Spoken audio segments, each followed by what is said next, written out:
Hello and welcome back to the Young Just Us podcast. My name is Roman and I'm doing an issue-by-issue deep dive into the 1998 run of DC Comics' Young Justice. Just so you know, this is going to be kind of a long intro, but you can check the show notes or description for time codes so you can jump into the episode proper if you'd like. Okay, so as you can see, I had to divert from the original plan of doing Young Justice Secret Files this week because although that does come next chronologically after issue 4, I completely missed this comic, Secret Origins 80-page giant, as in did not even know it existed until Tumblr user Flippin' Out very kindly replied to my post and let me know about it. So thank you so much, Flippin' Out. I seriously appreciate it. But in my defense, this comic was not on the reading guide I've been using, probably for the same reason that I never found in Reddit during my initial read of Young Justice, which is that Young Justice is not in the name of the comic. I am so annoyed about this. And also, as you all probably know, there are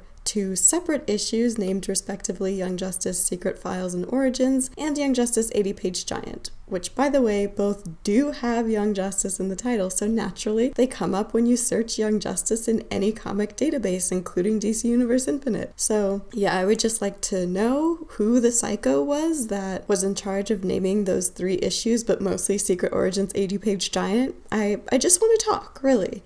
However, I am now determined to never again be bamboozled by a crossover tie-in event, as happened with Young Justice 1 Million, or with a secret comic I did not know about, as happened with this, or a wacky, unintuitive reading order, or anything else confusing and sanity-sucking about the way that comics are published and organized, or should I say, disorganized. And so I have made another spreadsheet. I already have one, actually several, that I use to log comics I read regularly, like not for the podcast, and I've been doing that for a couple of years, so I figured I could just use my main one for the podcast since I already had logged all of Young Justice on there. But I have now made a separate spreadsheet just for the podcast. I cross-referenced 3 different reading guides to do it, and shout out particularly to @WLWSpoiler on Twitter because his reading guide was by far the most detailed and organized. I'm actually thinking about asking her to come on the pod to talk about her archival work and Young Justice in general, but we'll see, like, fingers crossed. But yeah, would recommend that reading guide. But anyway, I now have a highly tightened up reference guide for this podcast, which should prevent any and all confusion on my part about reading order and any one-shot issues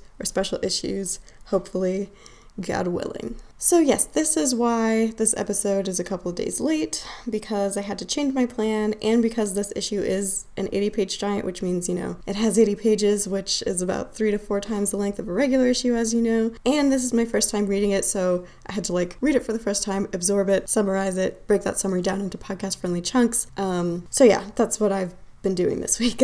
It's just been a really long, tedious and frustrating process, but I'm actually kind of glad that this happened because now I can course correct and move forward in the podcast with a lot more confidence, I hope. But yeah, thank you so much to everyone who has been listening and sending me messages and helping me out with this stuff. I'm honestly amazed at how quickly this little, like, community is building, and I'm really grateful to you all. Every time I get a message, it makes me so incandescently happy, and I'm so glad that people are getting something out of this podcast, whether it's just something you put on in the background or you're actively reading along with me. I'm super happy to be here doing this. And you know, it can be really intimidating because I did only recently, like within the last 4 years, get back into comics in a big way. And I had the idea for this podcast a while ago, but I always felt like, you know, am I really the best person to do this? Surely there are more knowledgeable people with more charisma and more experience making a show and with comics themselves that would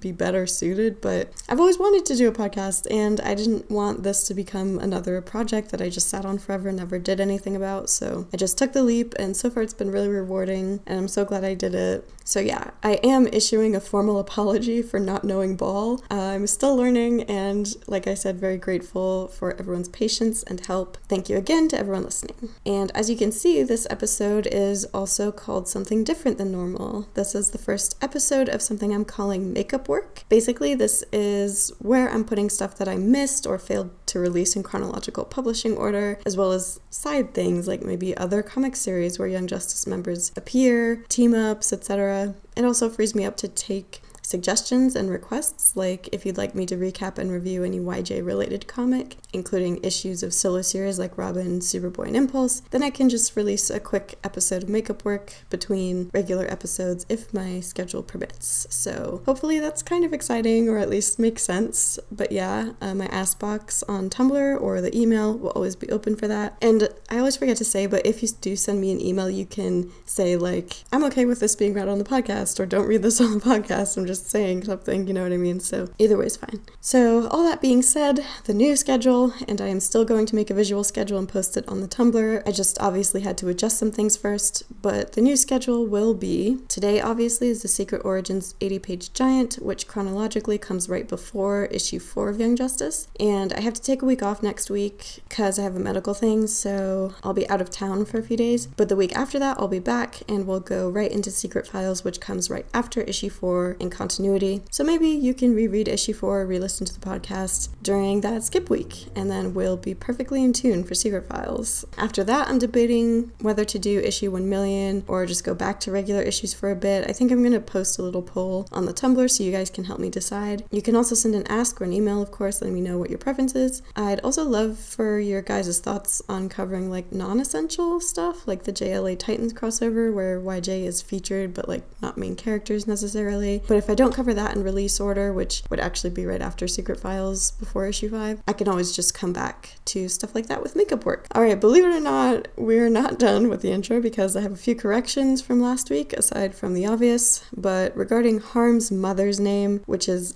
Ellen, I said Eileen a couple of times by mistake, but I went back and checked and it was definitely Ellen, so sorry about that, Ellen. I also said that the Fiesta de San Fermin was being established in the early 1900s, which is definitely not true. It goes way farther back than that. It has origins dating back to the 12th century, although the bullfighting wasn't added until later, and the festival wasn't actually in Pamplona at first either, which I thought was interesting. It was moved there because Pamplona has like very good weather. The bull runs were established semi-officially in the 17th century, but what I was thinking of last week was the building of the first official bull ring, which was in 1844. So hopefully that's all right this time. I don't want to spread misinformation. And now finally we can get into the actual content of the episode. Thank you very much for sitting through all of that if you did. Last week we discussed issue 4, where the gang finally got together for the first time, including the original boys, Robin, Superboy, and Impulse, as well as Secret, Wonder Girl, and Arrowette, who was in harm's way last week and got an arrow through the shoulder for her trouble. But this week we're actually going to rewind to before all of that and answer some of the questions that I very dumbly asked last week, like why Secret decided to approach the team now with her proposition. Though I will say that my other questions, like how the Super Cycle knew where Arrowette was and also why the DEO are back on Secret's trail so hard, were not answered by this comic, so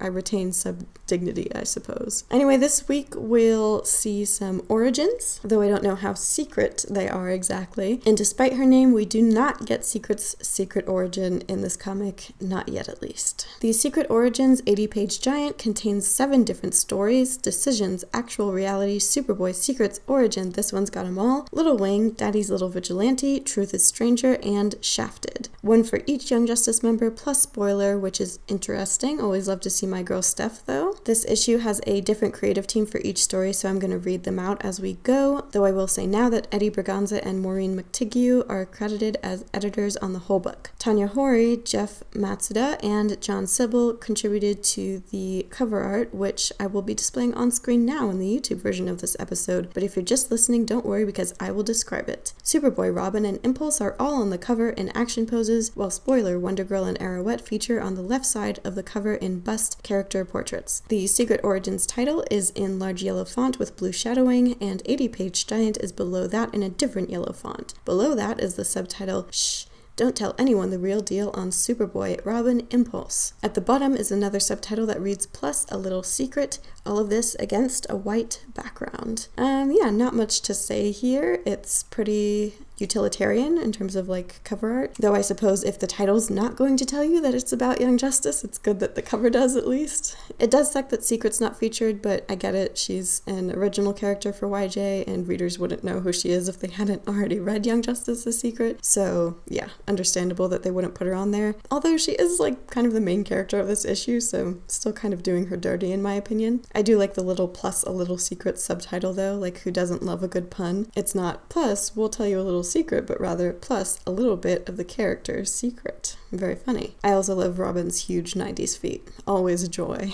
So, if you don't know, the Secret Origins thing originated as a 1986 series of comics titled Secret Origins that basically retold different heroes' origin stories, updated them or summarized them for new readers. There was a relaunch of this series for the Prime Earth universe in 2014, but after the 80s series, DC started doing Secret Files and Origins, which were one-shots that started coming out in the late 90s, which is sort of the same premise, but these generally functioned more as advertising tools for then currently running books. They included side stories, teasers for upcoming arcs, character profiles, pinups, stuff like that. Young Justice also has one of these, which we'll be covering next episode, as I said, so you'd be forgiven for not knowing that they had another Secret Origins issue. I hope I am. Anyway, this issue is more of the 80s series format, with mostly just updated or condensed versions of each character's origin story. Let's get into it, shall we? The synopsis for this issue on DC Universe Infinite reads,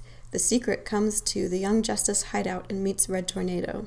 Someone was getting lazy with these synopses, guys, because let me tell you, there's a little more to it than that. I'm going to get into the comic proper now, so feel free to read along, just listen, or watch the YouTube version where you can see select panels that I've pulled from this issue. I also want to say that there's a mistake in the formatting of this comic on DC Universe Infinite. They accidentally display the 10th page as page 1, so if you have that problem, just know it's not you, and you can just skip to the next page, and that should be page 1, and the rest of the issue is fine. Page 10 is where it should be. There's just a random copy of it at the beginning. Okay, so our first story is Decisions, featuring Secret and Red Tornado. Decisions was written by Dan Curtis Johnson, penciled by Angel Unzueta, inked by Jaime Mendoza, colored by Joe Rosas, and lettered by Clem Robbins. And I actually really love this lettering style, so shout out to Clem Robbins. Great job. We open on Secret in the Young Justice hideout. Captions tell us, "On the fringes of society, you'll find there are people who devote themselves to understanding secrets, but sometimes, in some places, such as the underground headquarters of Young Justice, there are secrets trying to understand people." Red Tornado catches her looking around and asks who she is. She says she's a friend of the boys, and Red Tornado offers himself for advice if she needs something to talk. Wow, Freudian slip there, something to talk to. I don't see Red Tornado as human subconsciously. Sorry, Mr. Smith.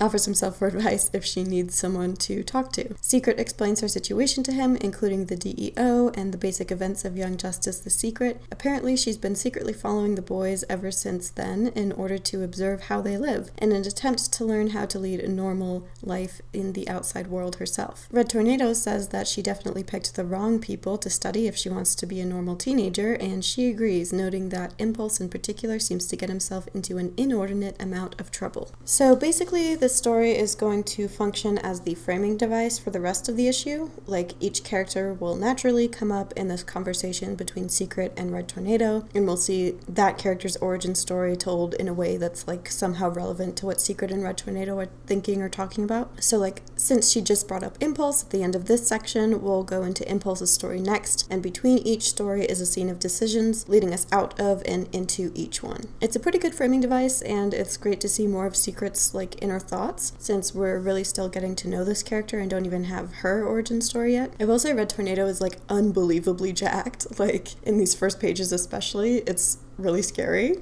Just the way Angel Unzueta draws him is a lot less robot and a lot more human. Like, it's like he has red skin rather than a metal shell is the effect of the style. Like, why does he have veins? But anyway, Red Tornado's line about being an advice vending machine is really funny, but like kind of out of character, I feel like.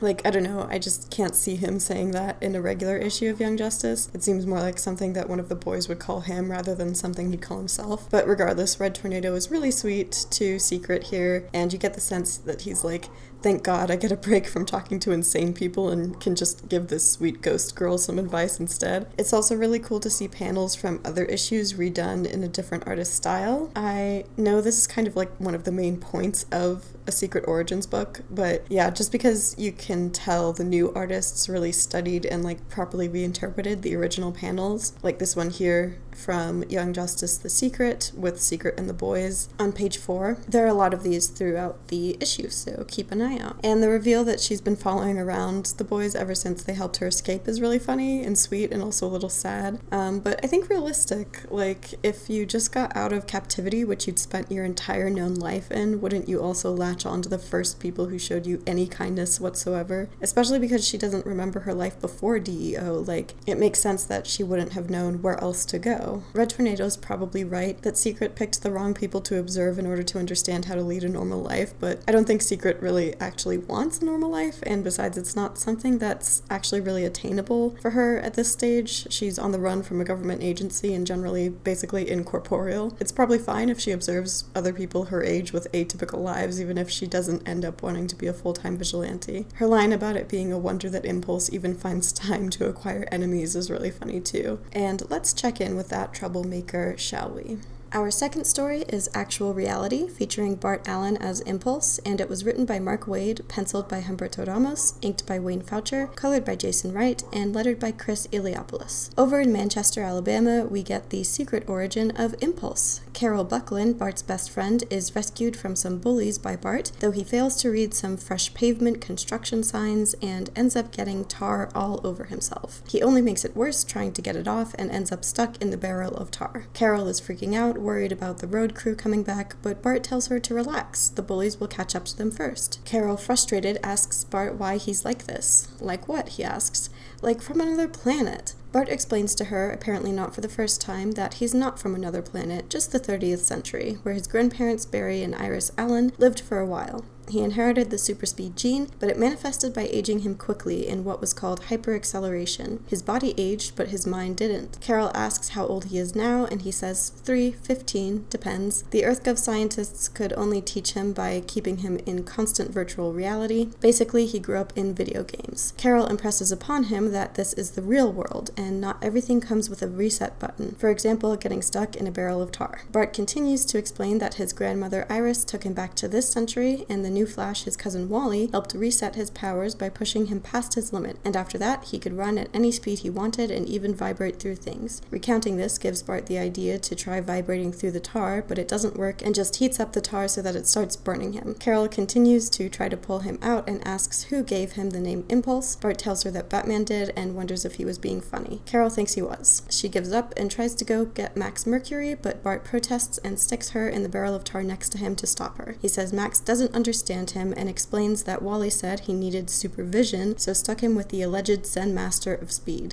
So now Bart has to pretend to be Max's nephew and live with him and his daughter Helen. Carol says that Max is just trying to help Bart by training him and teaching him to protect his secret identity. Bart points out that she figured it out, but Carol says that probably only made Max even more paranoid. Then the bullies catch up with them. Bart antagonizes them a little, but thanks to Carol's quick thinking, the bullies are tricked into throwing the tar barrel with Bart and Carol in it down the hill, which breaks the barrel and finally separates the tar from them. Bart puts on the Impulse suit and gets some quick revenge on the bullies, which involves knocking them down the hill and sticking traffic cones on their heads with the remaining tar. He calls for Carol now that the coast is clear, but she has yet to forgive him for getting them into so much trouble. So as soon as I started this story, I was like, OMG, I love this art. I wonder who did the pencils. And I looked at the credits, and of course, it was my goat, Humberto Ramos. I just really love his style so much, especially combined with Jason Wright's like really vibrant colors. But anyway, I really like this story, though maybe I'm biased as a Bart lover, but Mark Waid, the madman, has done it again. I just find the back and forth dialogue between Bart and Carol to be really natural and funny, especially that part where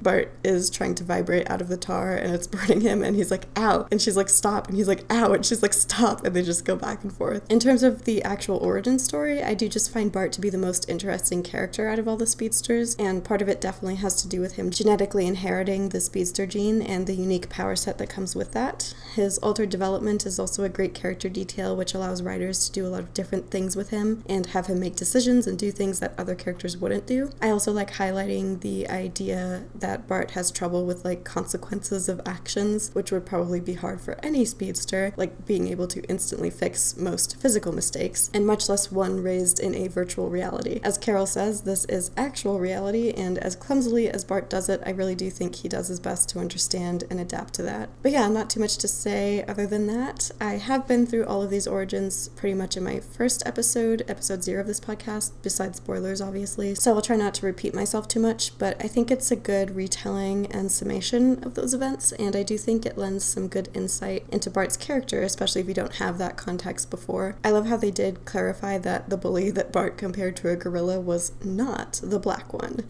Good call, guys. It is also crazy that getting the bullies to throw the barrel with them in it actually works, and letting them escape the tar and doesn't seriously injure or kill them, but I'm glad they're okay. I guess it's not that big of a hill, but yeah, I don't blame Carol for still being mad at Bart. Kinda deserved for this one. Going back to decisions with Secret and Red Tornado, we're still in the Young Justice headquarters, and Red Tornado agrees that Bart gets into a lot of trouble, but admires his determination to keep trying until he gets it right, or at least done. Secret says that all of the boys seem to share that kind of drive, and she wishes she were that strong. Red Tornado assures her that having been through what she has also takes an incredible will, and it's impressive that she's survived, but she argues that it doesn't feel the same. She spent her time with the DEO being patient and evasive rather than fighting back. Red Tornado says that patience is also a kind of strength, but Secret thinks of Superboy, who always seems to be pushing himself to and past his limits. I think that Secret's struggle is actually really relatable here, being surrounded by people who seem like they have it figured out, or at least seem passionate about whatever they're doing.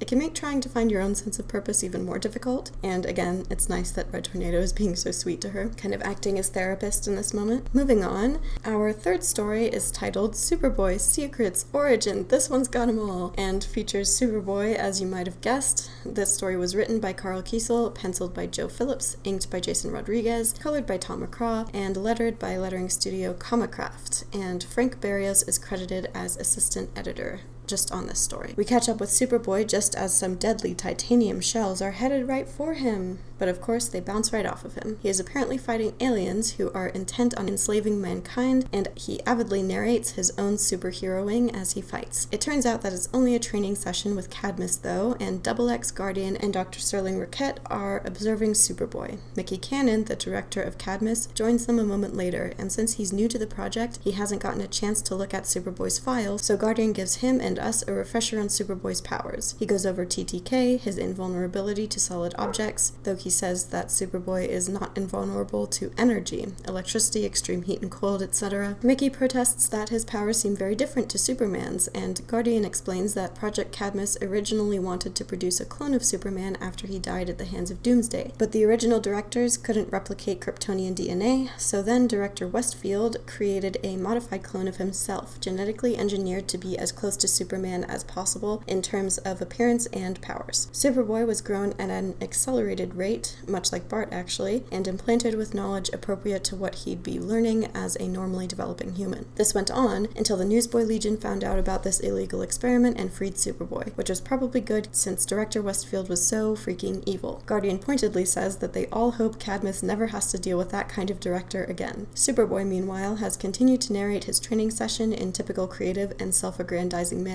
Double X comments on his imagination, and Guardian goes in to help Superboy with his training, i.e. give him one last challenge before he succeeds in the session. Mickey still wonders why director Paul Westfield didn't give Superboy more superpowers, like X-ray and heat vision, elevated senses, etc., since those things should have been easy to add genetically. And Dr. Roquette says that she recently got a genetic scan of Superboy, which happened in Superboy 1,000,000, and it appears that those kinds of modifications, that is, different types of vision and super senses, are genetically coded into him, but specifically to activate as he grows older, much like how Superman's powers naturally naturally developed under a yellow sun. Dr. Roquette doesn't know exactly what powers he'll develop, or rather would develop. As Double X points out, the procedure that Dr. Amanda Spence performed to save him from the virus he contracted circa Superboy number 40 had the side effect of permanently stopping his aging, meaning he'll remain 16 forever, theoretically. Mickey is displeased by this. Meanwhile, Superboy and Guardian continue to duke it out, each gaining the upper hand on the other, and just when it appears Superboy's won, Guardian points out that he's actually back where he started, and will have to get across the room with all new traps.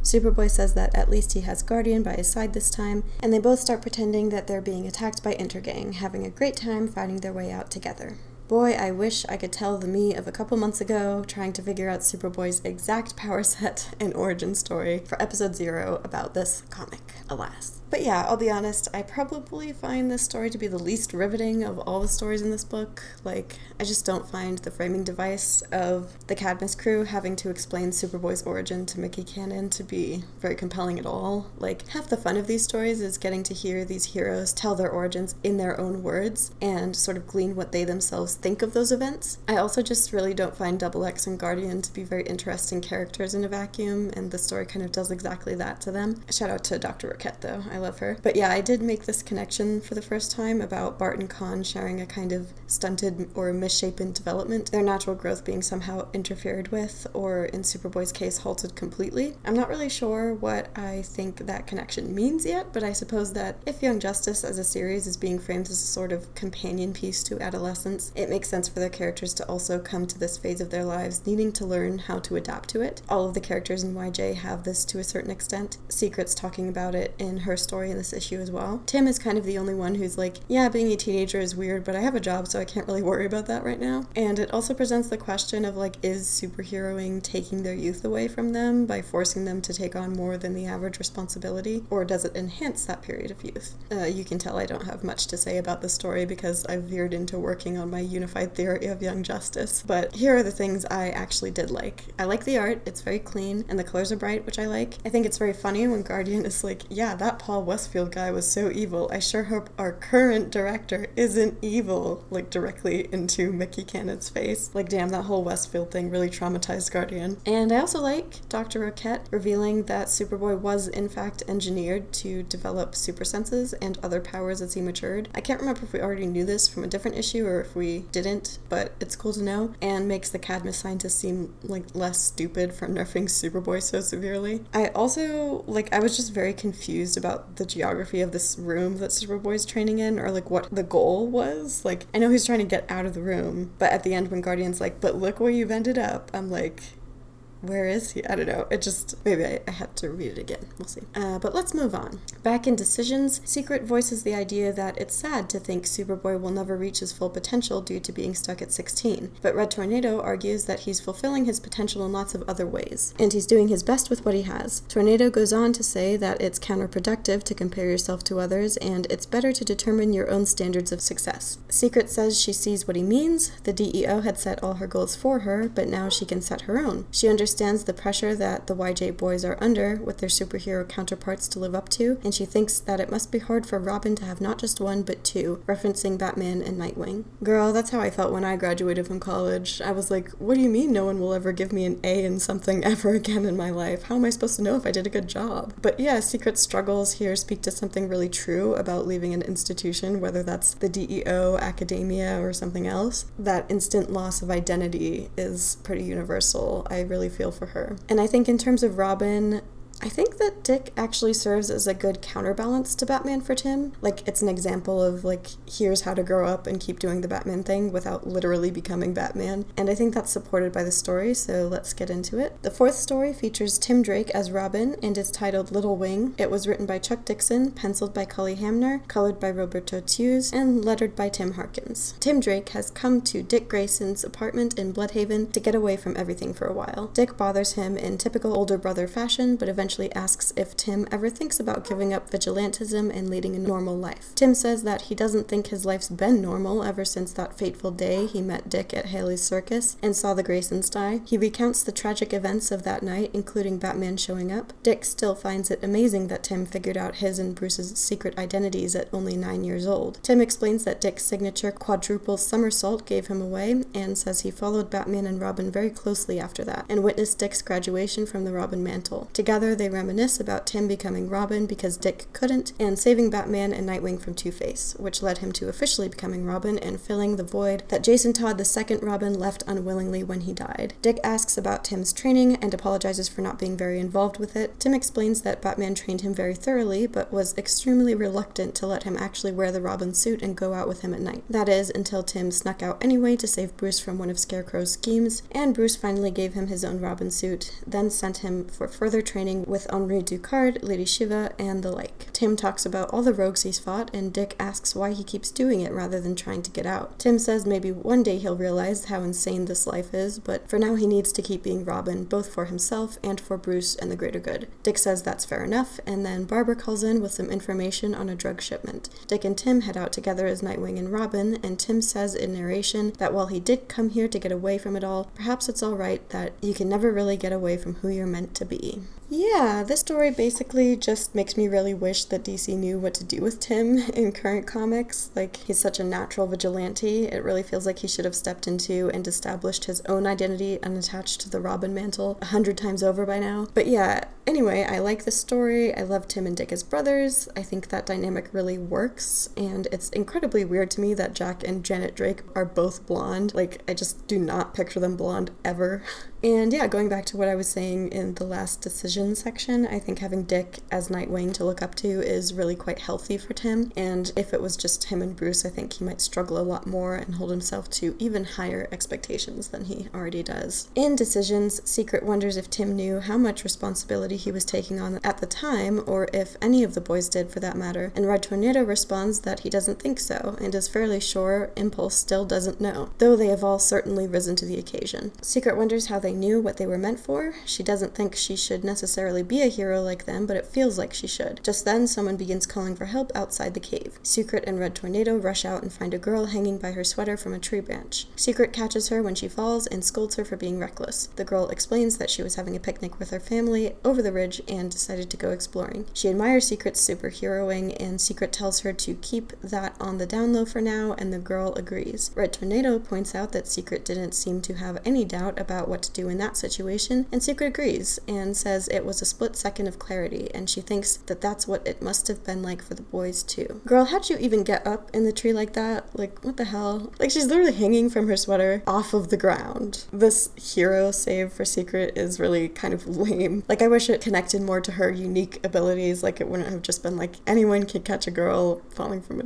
tree, you know what I mean? But, I'm happy she's happy. And I do like how her somewhat naive view of just knowing what was right is kind of immediately going to be challenged by Stephanie's more complicated journey to vigilantism. Speaking of, the fifth story is called Daddy's Little Vigilante, featuring Stephanie Brown as Spoiler, and it was written by Chuck Dixon, penciled by Amanda Connor, inked by Jimmy Palmiotti, colored by Pam Rambo, and lettered by Clem Robbins once again. Stephanie Brown, otherwise known as Spoiler, narrates that yes, she is a vigilante of the bat-adjacent variety, but hasn't been crime-fighting as of late. She says that perhaps she was always destined to be a superhero due to the negative role modeling of her father, Arthur Brown. We see a flashback to Stephanie as a toddler and see that her father was abusive to both her and her mother, Crystal Brown. It turns out he was and is the villain Clue Master, though he was apparently never very good at villainy and spent years in and out of Blackgate prison. Arthur largely blamed Batman for his failings, which made Stephanie like Batman. She says her father aspired to the likes of the Joker or the Riddler, but he wasn't very good at leaving his titular clues, which just ended up getting him caught more often than not. Even when Stephanie's father was away for longer periods of time, her mother still struggled with addiction and the trauma of her abusive marriage. Arthur got out of prison when Steph was 15, although all his apparent rehabilitation accomplished was curing his affinity for clues. He was still a criminal, and now planning an actually competent crime at that. Stephanie felt she had no other choice but to become a vigilante herself in order to stop him. She made her own costume and followed her father. She began leaving her own clues in order to tip off Batman, though he and Robin got the mistaken impression that Stephanie was actually working with her father by leaving leaving the clues. Despite getting off on the wrong foot, she quickly developed affection for Robin, who also introduced her to Batman. The dynamic duo told her to let them handle the situation, but she wanted to make sure Arthur didn't get away and get some catharsis while she was at it. She revealed her identity to her father, who was shocked. Batman did convince her not to kill him, which he supposes was for the best, and though she obeyed him, he still told her to hang up the cape and tights, which she did not. She's had a great run so far as spoilers since then, but she's not a vigilante anymore, though she thinks she might go back to it someday. It turns out she's been telling all of this to her pregnant belly, and she says she hopes the baby's adoptive parents will do better than hers did. Literal pregnancy jump scare at the end there. I had completely forgotten that this storyline was happening at this point in the continuity, and just when I was getting to the end of the story being like, damn, why wasn't Steph in Young Justice? I was hit with this panel like, oh, right.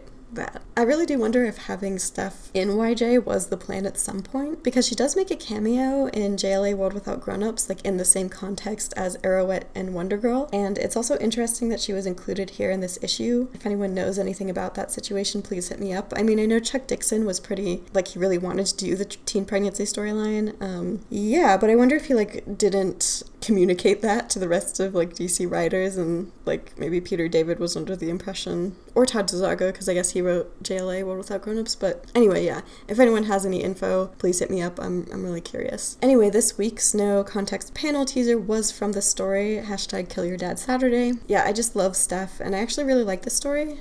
First of all, I just love when women draw women. You can kind of tell, and a lot of details in here are great, so definite shout out to Amanda Connor on pencils here. Steph's story in general is really tragic, which makes her character all the cooler, honestly. I've always loved Spoiler. Like, her thing is basically, my dad was such a loser that I had to become a superhero just to make him stop embarrassing me. Like, character of all time, honestly. The story is also really well told, as in the actual dialogue of Steph explaining everything is pretty straightforward but entertaining. Like I said before, a lot of the fun of these stories is getting a peek into how the character themselves feels about the events of their origin, with a little hindsight to look back on it. Again, I wish DC gave Steph a lot more to do, even another solo series as Spoiler rather than Batgirl, but I'm enjoying the Batgirls team-up book, and I'm glad she's a fixture of modern Bat comics. Oh, and I also wanted to mention there's a cool panel in here of Arthur hitting Crystal.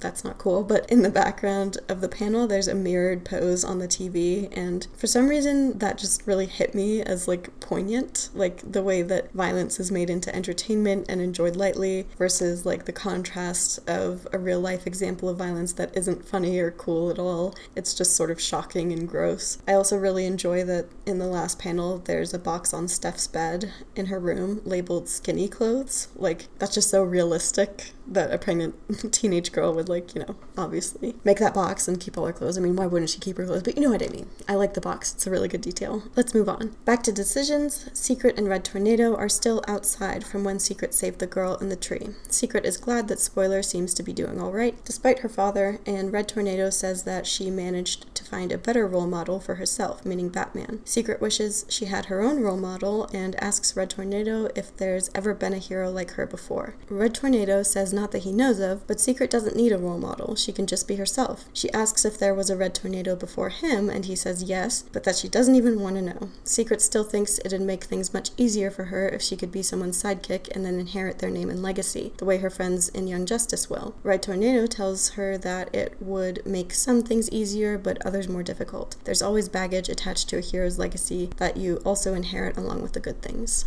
I believe Red Tornado is referencing the Ma Hunkel version of his character here, which is a funny kind of meta reference. And I completely sympathize with Secret. I mean, she doesn't even know what she is, really, or the full extent of her powers, so it's completely reasonable to want a mentor like the other members of YJ do. I also really love this panel of them, like, the reflection in the pond or lake. I love when they do, like, Secret with no pupils or irises, like, just blank eyes. Like, it's really creepy and cool. The sixth story of this book is titled Truth is Stranger and features Cassie Sandsmark as Wonder Girl. This story was written by Jay Faerber, penciled and inked by Ethan Rensiver, colored by Felix Serrano, and lettered by Janice Chang. We catch up with Cassie in school as she tells her friend Georgia that she noticed the new kid in their class is drawing superheroes. She considers herself to be a superhero expert, so she introduces herself to the new kid, whose name is Cole Rorschach. She says she knows the superhero Wonder Girl and offers to tell him her secret origin, though Cole seems more interested in a more famous hero like Superman or Flash, but Cassie assures him that those guys are old news and Wonder Girl is much cooler, and she begins to tell him the story. She says Wonder Girl first met Wonder Woman when they teamed up to fight an ancient Greek robot, which was foiled thanks to Cassie's plan. Wonder Woman, impressed, asked Cassie to be her partner and began training her. Cassie explains that Wonder Woman gifted her the sandals of Hermes, but told her not to use them without her permission, though Cassie had to break that rule when she saw Wonder Woman fighting Doomsday. She used the sandals and also the Gauntlet of Atlas to help in the fight and aided Wonder Woman in the defeat of Doomsday, which Cole is pretty impressed by. Cassie goes on to say that her mother didn't want her to become a superhero, and though Wonder Woman disagreed, she ultimately conceded to Helena. Luckily, Wonder Girl managed to sneak into Olympus with Wonder Woman and company, and got the chance to ask Zeus for actual superpowers, who granted her wish, with a caveat that Cassie's mother, Helena Sandsmark, could depower her with just a touch. Morgan Le Fay later exploited this when she possessed Helena, teaming up with Merlin to strike Cassie down. Wonder Woman intervened in time, however, and saved Cassie and her mom. Cassie also recounts how the previous Wonder Girl, Donna Troy, gave her her old costume as a rite of passage. Cassie now asks Cole if she's changed his mind about Wonder Girl, and Cole says she has, and he thinks Wonder Girl is pretty cool now. Though when Cassie asks if he'd believe she was Wonder Girl, he scoffs, leaving Cassie disappointed. So this was pretty interesting to read for me because I haven't read Cassie's original introduction in Wonder Woman, though I knew the gist of it, obviously. I will say the whole setup of this and the last panels where Cassie asks Cole,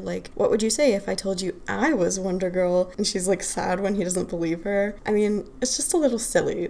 Cassie, as far as we know, leads a very charmed life with a mother that loves her and a mentor that trains and protects her. And obviously no one would believe that their random middle school classmate is an actual superhero. I'm just saying, don't take it personally, Cassie. And you shouldn't have been telling random people your secret identity anyway, when you specifically wear a wig to conceal it. I'm just why did you do that? I mean, I get that she's kind of insecure, but I don't know. I just like Cassie a lot more later in Young Justice. I do really like some of the art here, and the drawing of Zeus on page 56 is very cool and really interesting to look at. But yeah, I think that's it for this one. Sorry guys, I just don't have much to say. Our seventh and final story of this comic is called Shafted and features Sissy King-Jones as Arrowette. This story was written by Tom Payer, penciled by Marty Eagland, inked by Norm Ratmond, colored by Scott Bauman, and lettered by Kurt Hathaway. Arrowette, Sissy King-Jones, is having a therapy session with her psychiatrist, Dr. Marcy Money. Marcy is trying to get Sissy to explain why she became a vigilante, and though Sissy seems reluctant, she ultimately obliges. She explains that this all begins with her mother's mother, Millie King, who trained Bonnie in archery relentlessly. Eventually, Bonnie won the bronze medal at the Olympics in archery, but this was dissatisfying to her mother, Millie, so Bonnie moved out and never spoke to her mother again. Despite swearing off archery, when she discovered Green Arrow and Speedy, she decided to follow in their footsteps and became Miss Arrowette. Though she wasn't successful in crime fighting, she met Burnell Bowstring Jones through it, a reporter. He knew her from the Olympics, and they flirted a little before she got him to agree to be assistant to Miss Arrowette, though by day, Bonnie was still a struggling temp worker. Marcy Money interrupts Sissy here, pointing out how much Sissy is having to talk about her mother's life in order to talk about her own. Sissy agrees. Bonnie made sure that Sissy's life has been an almost exact mirror of her own. Bonnie's vigilante career was further hindered by her developing carpal tunnel, so she had to quit archery. She married Bowstring and had Sissy, though Bowstring dropped dead when Sissy was 5 thanks to some bad shellfish. Sissy says that she was old enough, though, to be ashamed at how ecstatic Bonnie was to receive the insurance check from Hal Jordan. Bonnie, determined to live her dreams vicariously through Sissy, trained her even harder than Millie trained Bonnie, getting her lessons in every skill money could buy. Sissy says, by the time I'd graduated from Camp Bonnie, I'd turned into my mother, and she'd turned into hers. Sissy explains that she was then crime fighting in her mother's old costume, not because she had any personal desire for vengeance or justice, but because her mother told her to. Because Superman's death coincided with Sissy's debut as the new Miss Arrowette, Bonnie put even more pressure on Sissy to get noticed by the media as a vigilante. This resulted in the plan to capture the hot new villain, the Spaz, which led Sissy and Bonnie into the paths of Max Mercury and Impulse. Bonnie didn't want to share the spotlight with them, but she had bigger problems when Max turned her into Child Welfare Services, who removed Sissy from Bonnie's custody despite best efforts of Bonnie and her lawyer. Bonnie was then put under psychiatric observation. Sissy says she expected to be scared or sad, but all she felt was relief. In the present, Dr. Money validates Sissy's feelings and prompts her to figure out what to do with those feelings. Sissy says she wants to go public, but Marcy discourages her, saying that the court sealed Sissy's file in order to protect her identity from the criminal she fought as Arrowette. Sissy protests that she's worried if she doesn't go public, she'll let her mother force her into being Arrowette again, and she doesn't want that to happen. Marcy says that what she's feeling is completely normal, and any number of extreme reactions on Sissy's behalf could be expected, including never being Arrowette again, cutting contact with her mother, or even trying to be an even better Arrowette in her mother's absence to spite her. Sissy seems very interested in that last option, and we cut to some time later, where Sissy is back being Arrowette, and Dr. Marcy Money watches this on TV with dismay. She's convinced that she's ruined Sissy's life and put her in grave danger, though she's hesitant to go to the authorities and possibly make things worse for Sissy by exposing her identity. So, I already talked about this origin quite a bit in episode 0, but yeah, basically I think the story of generational trauma passed down maternally is very interesting and poignant, and makes Sissy one of the most interesting members of the team on a character level. It is great to see more of Marcy Money, because the only time you really see her again in Young Justice is when she, dies, sorry, spoilers, around issue 18. So yeah, it's really good to see what her and Sissy's relationship actually was like a bit more. A couple of notes here. It is kind of insane that Bowstring drops dead from presumably defective shrimp. It doesn't say he has an allergy, and why would he be eating shellfish voluntarily if he did, but it specifically says he dies from quote-unquote bad shellfish, which I'm pretty sure even the worst contractable parasite or virus would take at least a few hours to kill someone after ingestion, unless he choked on it, but it doesn't say that. But yeah, I'm very curious about this piece of instant death shrimp. Bonnie should have reported it to the CDC, probably. Also, very fun to have a Hal Jordan cameo. I forgot that he has this stint as an insurance guy, but yeah, and his disapproving look at Bonnie as he leaves is really funny. Once again, I just really love the characters telling their stories in their own words, and that line where Sissy says, "By the time I'd graduated from Camp Bonnie, I turned into my mother and she turned into her," is really chilling, honestly. It's very sad to see this kind of doomed line of kings and King Joneses who just can't seem to get it right, Very the cycle of abuse and the cycle of trauma. I do find it a little hard to believe that Marcy's comment about being Arrowette despite her mother wouldn't have already occurred to Sissy organically, but perhaps it was just Marcy's phrasing that sparked it for Sissy. I also think in terms of Marcy despairing over feeling guilty about being responsible for Sissy's backslide into vigilantism, if she's really that worried, then surely there's a way for her to contact the original people or law enforcement that already dealt with Sissy's custody case. They could continue to keep her identity a secret and her file kept to only those who already know, I think. I don't know, maybe there are more bureaucratic problems with that, but it just seems Marcy, girl, get it together and help that child if you want to. Anyway, yeah, this is definitely another one of my favorite stories. I just love Sissy. Sissy and Bart are my babies. Lastly, we check back in with Secret and Red Tornado one last time, and Secret says she sees what he means about inheriting trouble along with a legacy. Red Tornado says it's not enough just to know what to do, you also have to know why you're doing it. Secret says that all of the heroes they've discussed have that reason, and they also know who to go after, and she doesn't know if she has that yet. Red Tornado points out that even so, she seems to have made up her mind about something. She says she has, and the thing she wants to change is the fact that the DEO still has other kids like her trapped in their facility. She wants to show them the outside world so they can also decide for themselves what kind of life they want to lead. Red Tornado approves and says the other heroes would too. Secret is glad and says that that's really what she'd come to the headquarters to ask Young Justice about. If she hadn't run into Red Tornado first, Red Tornado invites her to wait in the cave to talk to the team, and they should be back soon. She says she'll take the invitation, but needs to check on a few things first, and asks Tornado to let the boys know she'll be back. Okay, so yes, very good to get the background on issue 4. I'm very glad I got this particular blank filled, and yes, I'm still mad at whoever named this comic. It should have just been Secret Files and Origins parts 1 and 2, in my opinion, but whatever. But yeah, it was a really fun read, and I think very useful to understand the characters on a little bit of a deeper level individually. I was also thinking about how all of them mostly have some problem or some sort of turmoil that they're dealing with surrounding their night lives, but Tim is just yep, love being Robin, always have, always will, don't really have any negative feelings about it right now, just chilling with my cool older bro. Good for you, Tim, you absurdly well-adjusted child. I also just want to mention that all 3 of the male characters, 4 if you include Red Tornado, had or have their own long-running solo series, and none of the female characters do. which really sucks. I mean, Steph does if you count Batgirl, but that's post-reboot, so I don't count it. Sissy never gets her own book, which, I mean, for obvious reasons that I shall not name now. And Cassie doesn't get her own book until 2007, which is pretty egregious if you ask me. Obviously, Secret is made just for Young Justice, so sucks, guys. The misogyny, it's everywhere, unfortunately. But yeah, so that's the end of the comic. Sorry to end on kind of a sour note, but I did enjoy the read. Thanks again for your patience with me figuring out this podcast thing, and definitely let me know what you guys thought about this issue in the comments via email or on social media. That's all YJU podcast, all one word, across all platforms. All links will always be in the description or show notes below. Make sure to subscribe to the pod wherever you're listening, and I'll catch you guys week after next. Remember, I'm skipping a week, but I'll be back then with Secret Files. Thank you for listening, and remember, it's not Young Justice, it's Young Just Us.